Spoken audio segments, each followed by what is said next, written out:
You are standing in the heart of one of the greatest empires that ever existed, but you won't hear about emperors, glory, or wars. Today, we will delve into the daily life. We will walk the dusty streets, smell the market, enter the public baths. Today, we are living an absolutely ordinary day in the Roman Empire. And that's precisely why it's more fascinating than you can imagine. The day starts early. The sun is barely rising over the hills of Rome, and the city awakens to a millennia-old routine. People live in insula, narrow apartment buildings with no running water, small and cramped rooms. First on the list, fetching water, sometimes from public fountains or aqueducts. Breakfast? Simple. Dry bread, sometimes soaked in wine. Cheese, figs, olives, for the luckier ones. There is no coffee, but the energy comes from habit, routine, and the rhythm of Rome, which is already pulsing in the streets. The streets are narrow, winding, full of life and smells.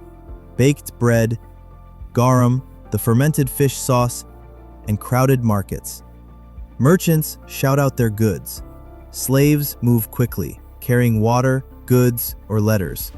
Free people, citizens or foreigners, talk, negotiate, and move from one task to another. It is a cosmopolitan city. You can hear languages from all over the empire: Greek, Latin, Egyptian, Hebrew. But beyond the hustle and bustle, everyone has a role. Everyone is part of a huge, perfectly oiled social machine. For most, the day means work. An artisan opens their workshop, tanners, blacksmiths, potters, all at work from dawn. Officials arrive at the administrative offices near the forum. They write, calculate, and archive. Women, especially those from the lower classes, work at home, weaving, preparing food, and taking care of children. Slaves, on the other hand, have no choices.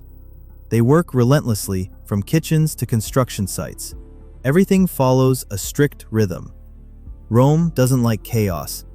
Everything has an order, even if it's imposed. Around noon, the city slows down. Work stops for a while, and public eateries and taverns become crowded. Barley porridge, boiled vegetables, fish, and sometimes meat, but rarely, are served. Wine is omnipresent, but always diluted with water. At low tables, people discuss politics, joke, and play dice. Life has a simple but full flavor. In this vast empire, joy doesn't come from luxury, but from the ordinary. After lunch comes everyone's favorite time, the public baths, thermae. The entrance costs little, but the experience is complex. Changing rooms, heated steam rooms, cold pools, massages, even libraries. It is a time of quiet before the city falls asleep under the starry sky of Latium. It's not luxury, but it is life.